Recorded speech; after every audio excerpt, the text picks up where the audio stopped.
Have you ever stood before a mirror at 60 and wondered, have I done enough? Have I become the person this world expected me to be? We have spent 40, 50, or even 60 years of our lives racing. We have accumulated degrees, titles, and possessions driven by a rock-solid belief. If I have this one more thing, I will be happy. If I reach that position, I will be at peace. But there is a painful truth. The higher we climb the mountains of success, the emptier we often feel. It is like an endless chase with no finish line. Welcome back to Buddha Essence Wisdom. I am honored to share this path with you. If you find value in these teachings, please subscribe to my channel to support me in bringing more of these journeys to life. Your presence here is a gift to me. My dear friends, I want you to imagine this. From the moment we are born, our consciousness is like a radiant diamond. But over time, the expectations of our parents, the standards of society, and our own fears have covered that diamond in layers of mud. We spend our entire lives searching for light on the outside, forgetting that the light is still there deep beneath the mire. You are already enough, right now, right here, with every wrinkle around your eyes and every scar in your soul. I once met a friend named Robert in California. He was an extremely successful lawyer. At 65, Robert had everything people dream of: a luxurious mansion, the respect of his peers, and a massive retirement fund. Yet Robert came to me exhausted and depressed. He said, "Master, I feel like a broken toy. I did everything the textbooks told me to do, so why do I still feel like I'm not good enough?" Have you ever felt that way? Have you felt like you are a problem that needs fixing, or a version that needs an upgrade before you are worthy of love? From my years of practice, I want to tell you, you are not a broken machine in need of a mechanic. You are a mystery to be cherished. In modern psychology, this is called unconditional self-acceptance. In Buddhist philosophy, it is the recognition of your inherently complete nature. Science has shown that when we stop judging ourselves and begin to accept our true selves, the brain exits the fight or flight mode. Stress hormones like cortisol drop, making room for true peace. I told Robert, you don't need one more winning case to be valuable. You don't need to learn another language or lose a few more pounds to find serenity. Just once sit down and notice your breath. Feel that the very act of breathing, the very fact that your heart is beating, is already a magnificent achievement of the universe. When we stop the desperate craving to become someone, we finally begin to simply be. You see, peace does not come from what you add to your life. It comes from subtracting the illusions of deficiency. Do not let television commercials or glamorous images on social media trick you into believing you need to buy this item or reach that goal to have peace. Peace is your essence. It is like the blue sky that is always there behind the gray clouds of anxiety. Give yourself a special gift today. Stop comparing. Stop criticizing yourself for what you haven't accomplished. Embrace yourself with the utmost tenderness, the way a mother holds her child without asking about grades or trophies. You are unique. You are an essential piece of this universe, and simply by being here, you are an absolute fullness. How do you feel about this idea? Are you ready to let go of the mask of perfection and return to your original wholeness? Please share your thoughts with me in the comments. I truly want to hear from your heart. My dear friends, there is a common misunderstanding that I often see. Many people believe that to practice the path, one must go to a temple, burn incense, or wear a ceremonial robe. But from my experience living and teaching here, I want to share something different. True practice is bringing the Dharma into the very heart of your daily life, especially for those of you between 50 and 70, when your shoulders still carry the weight of family finances or health. Finding a perfectly quiet space to sit for hours can feel impossible. Have you ever felt exhausted trying to balance your spiritual longing with the demands of the world? I want you to imagine this. Our mind is like a smartphone, and the daily worries, the bills, the news, the family dramas are like apps running in the background, draining your battery. The practice of letting go and returning to yourself isn't something you do only on a meditation cushion. It is a portable charger for your soul. You don't need to go anywhere. Right now, as you are preparing a meal, driving through traffic, or even sitting in a doctor's waiting room, you can practice. The secret lies in harmonizing your breath with a simple remembrance. Try this with me. As you take a deep, gentle breath in, silently whisper to yourself, "I am." As you slowly breathe out, whisper, "Enough." Do you see? The breath coming in brings a quiet presence. The breath going out releases the pressure to achieve. From a scientific perspective, focusing on the breath stabilizes your heart rate and instantly calms the nervous system. But from a spiritual perspective, each breath is a bridge connecting you to the radiant light of your true nature. I know a woman named Sarah, a retired teacher, who felt a deep void after her career ended. She felt that if she wasn't doing something, she wasn't being anyone. She started practicing this simple breath work while gardening or walking her dog. She told me, "Master, I realized I don't need to climb a mountain to find peace. I found it in the steam rising from my tea." The Dharma is not hidden in ancient books. It is found in how you meet your morning coffee, how you wash your dishes, and how you breathe through a difficult conversation. So please do not wait until you are free to practice. Do not wait until your life is perfect to find peace. Turn every step, every chore, and every breath into an offering of love to yourself. You will find that even in the midst of a busy day, there is a vast, quiet sky within you that remains untouched by the storm. Does this way of practicing feel more reachable to you? I would love to hear how you might integrate this portable peace into your own routine today. My dear friends, as we cross the threshold of our 50s and 60s, we begin to confront a humbling truth that we often tried to ignore in our youth. We simply cannot control everything. We spent decades trying to bend the world to our will, planning every detail and worrying about every outcome. But eventually life brings us to our knees through a health scare, a loss, or a change we never saw coming. It is in these moments that we discover the true meaning of trust, what the ancient teachings call saddha. Trust in this sense is not a blind or naive hope. It is a profound, serene confidence. It is the strength to loosen your grip and realize that letting go is not an act of defeat, but an act of immense power. I want you to imagine this. Life is like a vast ancient river. For years you've been swimming frantically against the current, exhausted, gasping for air, terrified that if you stop for even a second, you will be swept away. But what if you chose to flip over?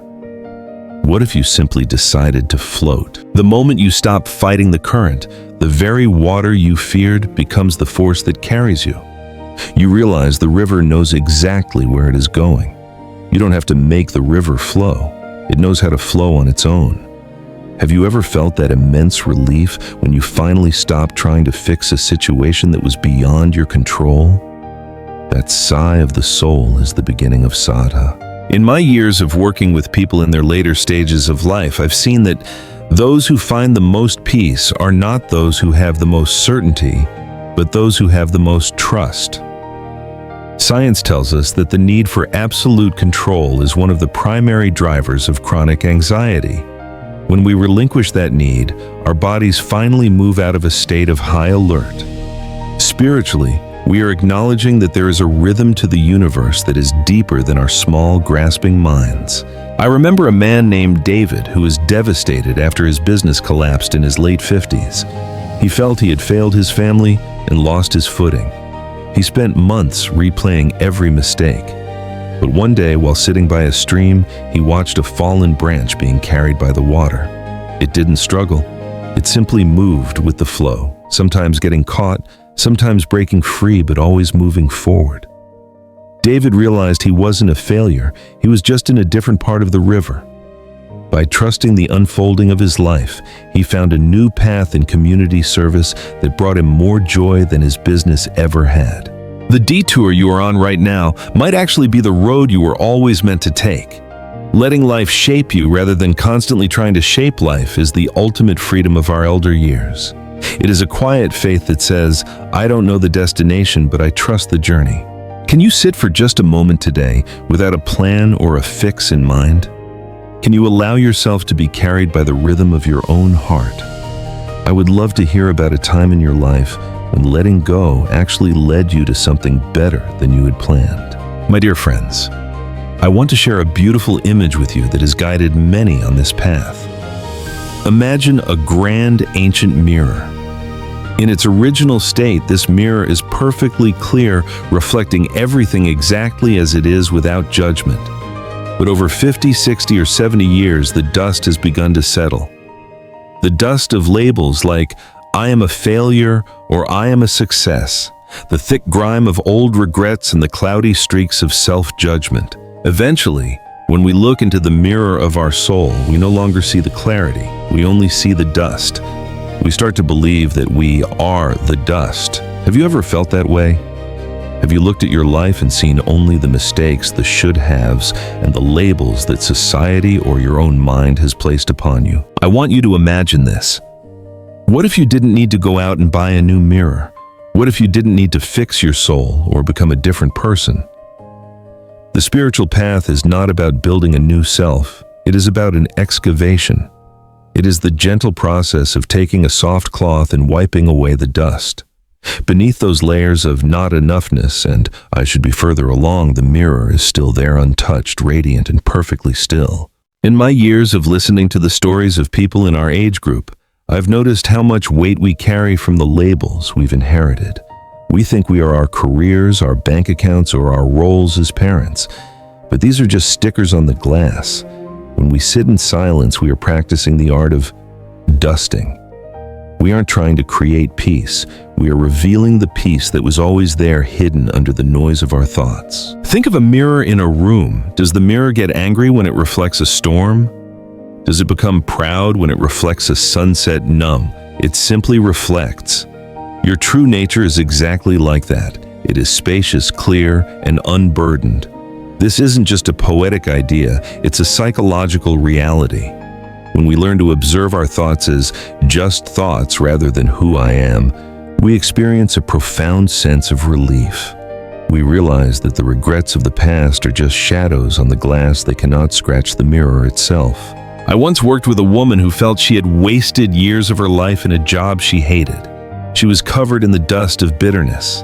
But as we sat together in meditation, she began to realize that the she who was aware of the bitterness was not bitter herself. She was the mirror. As she let go of the label wasted life, her natural brightness began to shine through. She started painting again, not to be an artist, but because the mirror of her heart was finally clear enough to reflect the beauty of the world again. So I invite you to stop trying to improve yourself for a moment. Instead, just notice the dust. Notice the labels you've given yourself, and then with a breath of compassion, let them go. You don't need to be better. You only need to remember who you have always been, a presence that is already quiet, already wise, and already whole. When you look at your life today, what is one label or dusty thought you're ready to wipe away? I would be so honored if you shared it with me in the comments so we can support each other in this clearing. My dear friends, have you ever watched a leaf fall from a tree in autumn? It doesn't cling to the branch with a sense of panic. It doesn't resist the wind. It simply lets go. Not because it has given up, but because it understands the rhythm of life. We often think of letting go as a form of loss, as if by releasing something we are becoming less. But in the wisdom of the Dharma, letting go is actually an act of expansion. It is the art of creating space. I want you to imagine this. You are holding a cup that is filled to the very brim with cold, stale water. You want to taste a fresh, warm pot of jasmine tea, but there is simply no room. If you don't pour out the old water, the new tea has nowhere to go. Many of us, especially as we reach our 60s and 70s, are carrying cups filled with old scripts of how our children should behave, how our retirement was supposed to look, or who we thought we would be by now. We hold on so tightly that our knuckles turn white and we wonder why our hearts feel so heavy. We don't suffer because of what happens to us. We suffer because of how tightly we hold on to a story that no longer fits the reality of the present moment. Have you ever felt that tightness in your chest when things didn't go according to your plan? That is the sound of the soul clinging to a script that is already ended. In my practice, I've seen that the greatest suffering doesn't come from the changes themselves, but from the resistance to those changes. From a psychological perspective, clinging keeps us trapped in a state of chronic stress, replaying the past or fearing a future that hasn't arrived. But when we pour out those old expectations, we create a beautiful, quiet vacancy in our souls. I remember a man named Thomas who had planned his entire retirement around traveling the world with his wife.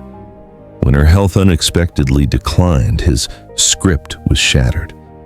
He spent a year in deep bitterness, grieving not just the situation, but the loss of the life he had imagined. It wasn't until he sat in the stillness of our garden and realized, I'm holding a cup of old water, that things began to shift. He decided to let go of the travel script and opened his heart to a present script. He found that sitting on the porch, holding his wife's hand and watching the birds was a different kind of journey, one that was just as profound. When you let go, you aren't losing your life. You are finally becoming available for the life that is actually happening. You are making room for the new tea, the unexpected joys, the quiet insights, and the deep peace that can only enter a heart that has space to receive. What is one expectation or old script that you've been carrying for a long time? What would happen if you tilted your cup today and let just a little bit of it go? I would love to hear about the space you are trying to create in your life. Would you like me to share a practice on how to recognize which scripts in your life are ready to be released? My dear friends, we have arrived at a very subtle yet powerful realization on this journey. Often we think that to change our lives, we must change our external actions or work harder to fix our circumstances. But there is a deeper truth. The world around you does not just respond to what you do or what you say. It responds to the frequency of your energy. I want you to imagine this. Have you ever walked into a room where someone was deeply angry, even if they were sitting perfectly still and silent? You could feel it, couldn't you? The air felt heavy, almost electric with tension. Conversely, have you ever been near someone who was truly at peace? Without them saying a single word, you felt your own shoulders drop, your breath slow down, and your heart soften. This is the power of presence energy. As we move through our 50s, 60s, and beyond, we begin to understand that we are like tuning forks. If you carry a vibration of chronic anxiety, the world mirrors that back to you. Every delay feels like an attack. Every disagreement feels like a crisis. But when you embody peace, when you truly inhabit the knowing that you are already whole, the reality around you begins to shift. It's as if the sharp edges of the world start to become soft and more forgiving. In the science of perception, we know that our internal state acts as a filter for how we process information. When we are at peace, our aperture opens. We notice the sunlight on the leaves. We hear the kindness in a stranger's voice. We find solutions where we once saw only walls. This is what Buddhists call right being. I once knew a woman named Margaret, a widow who felt the world had become a cold and lonely place. She walked through her days with a weather of lack and sadness in her heart. She told me, "People are so rude these days, no one cares." I suggested a small experiment. Instead of trying to find kindness, try to be the energy of kindness before you even leave your house. Spend 5 minutes in the morning simply feeling the warmth of your own breath, acting as if you are already loved and cared for by the universe. A few weeks later, she returned with a glow in her eyes. "It's the strangest thing," she said. "The grocery clerk smiled at me today.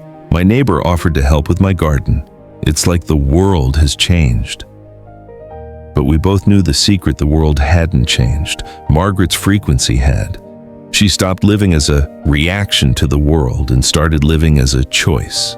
You don't need a grand stage to practice this. You only need the space of this very moment. When you walk into a room, don't wonder if you belong. Walk in as the peace you wish to see. When you speak to your children or grandchildren, don't speak from a place of needing them to be different. Speak from the fullness of your own presence. What would change in your day today if you move through it as someone who is already at peace? Not because everything is perfect, but because you no longer need perfection to begin. I would love to hear from you. Have you ever noticed a moment where your own inner shift changed the weather of the room you were in? Please share your story below. If today's reflection resonates with you, you're welcome to support the channel by liking, sharing, or subscribing. Each small action you take is a source of energy that helps me continue creating mindful content for the at Buddha Essence Wisdom community.